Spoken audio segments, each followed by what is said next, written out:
Assalamualaikum warahmatullahi wabarakatuh. Hai teman-teman, perkenalkan nama saya Dewi Aisyah Syafutri dari kelas 11 IPS 5. Nah, di tugas kali ini saya ingin mempresentasikan tentang perlawanan rakyat Aceh terhadap kolonialisme Belanda. Perang Aceh Belanda atau disingkat Perang Aceh adalah perang Kesultanan Aceh melawan Belanda, dimulai pada tahun 1873 hingga 1904. Kesultanan Aceh menyerah pada Januari 1904, tapi perlawanan rakyat Aceh dengan perang gerilya terus berlanjut. Pada tanggal 26 Maret 1873, Belanda menyatakan perang kepada Aceh dan mulai melepaskan tembakan meriam ke daratan Aceh dari kapal perang Citadel van Antwerpen.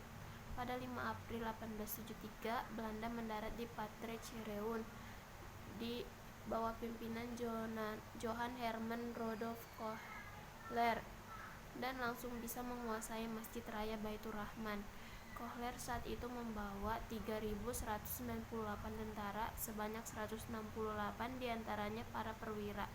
Akibat dari perjanjian Siak 1858, Sultan Ismail menyerahkan wilayah Delhi, Langkat, Asahan, dan Serdang kepada Belanda. Pada daerah-daerah itu sejak Sultan Iskandar Muda berada di bawah kekuasaan Aceh, Belanda melanggar perjanjian Siak. Maka berakhirlah perjanjian London tahun 1824. Isi perjanjian London adalah Belanda dan Britania Raya membuat ketentuan tentang batas-batas kekuasaan kedua daerah di Asia Tenggara, yaitu dengan garis lintang Singapura. Kedua mengakui kedaulatan Aceh.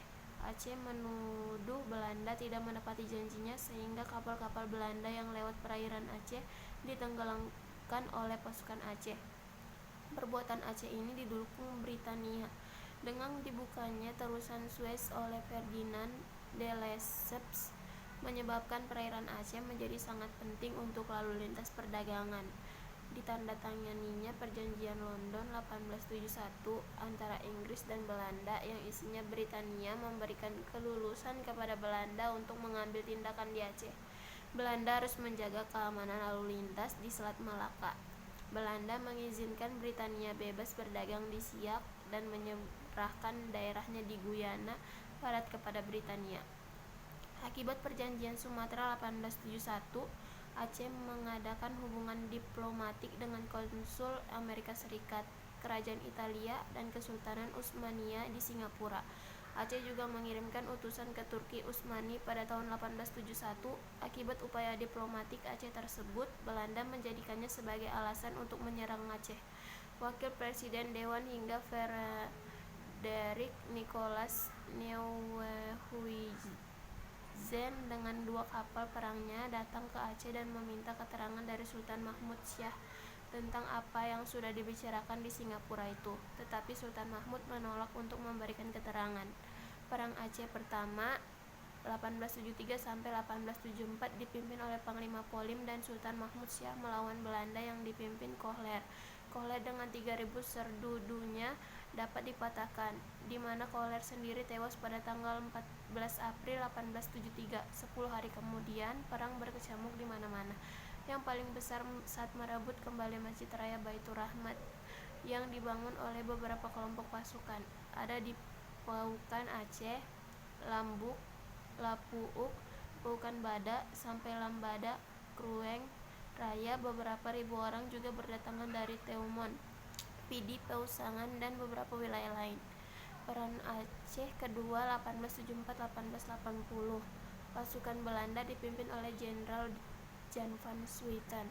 Belanda berhasil menduduki Keraton Sultan 26 Januari 1874 dan dijadikan sebagai pusat pertahanan Belanda. Pada 31 Januari 1874, Jenderal van Swieten mengumumkan bahwa seluruh Aceh jadi bagian dari kerajaan Belanda. Ketika Sultan Mahmud Syah wafat 26 Januari 1874, digantikan oleh Tuanku Muhammad Daud yang dinobatkan sebagai Sultan di Masjid Indrapuri. Perang pertama dan kedua ini adalah perang total dan frontal, di mana pemerintah masih berjalan mapan, meskipun ibu kota negara berpindah-pindah ke ulama dalam Indrapuri dan tempat-tempat lain. Perang Perang ketiga 1881 sampai 1896. Perang dilanjutkan secara gerilya dan dikobarkan perang fisabilillah, di mana sistem perangnya gerilya ini dilangsungkan sampai tahun 1903. Dalam perang gerilya ini pasukan Aceh di bawah Teuku Umar bersama Panglima Polim dari Sultan pada tahun 1899 ketika terjadi serangan mendadak dari pihak Vandir Dusin di Meulaboh.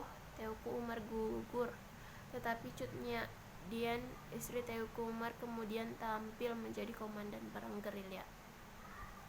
Perang keempat 1896 sampai 1910 adalah perang gerilya kelompok dan perorangan dengan perlawanan, penyerbuan, penghadangan, dan pembubuhan tanpa komando dari pusat pemerintahan kesultanan. Untuk mengalahkan pertahanan dan perlawanan Aceh, Belanda memakai tenaga ahli dari Christian Snow Horgronje yang menyamar selama 2 tahun di pedalaman Aceh untuk meneliti kemasyarakatan dan ketatanegaraan Aceh. Hasil kerjaannya itu dibukukan dengan judul Rakyat Aceh, The Acehers. Dalam buku itu disebutkan strategi bagaimana untuk menaklukkan Aceh. Usulan strategis Snow Horgronje kepada gubernur militer Belanda Johannes Benedictus van Helst adalah supaya golongan kaum Malaya, yaitu sultan yang berkedudukan di Kaumala dengan pengikutnya dikesampingkan dahulu, tetap menyerang terus dan menghantam terus kaum ulama.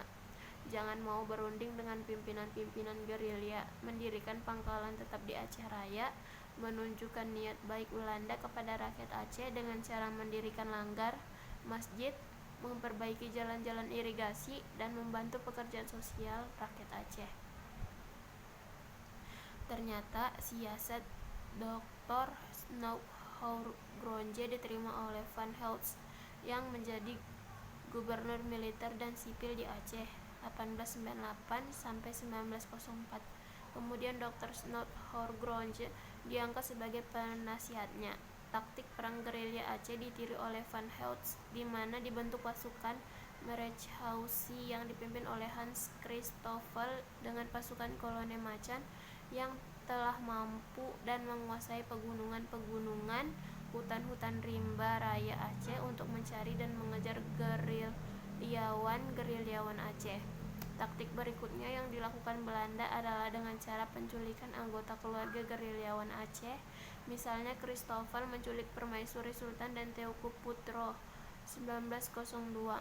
Van der Matin menawan putra Sultan Tuanku Ibrahim. Akibatnya Sultan menyerah pada tanggal 5 Januari 1902 ke Sigli dan berdamai.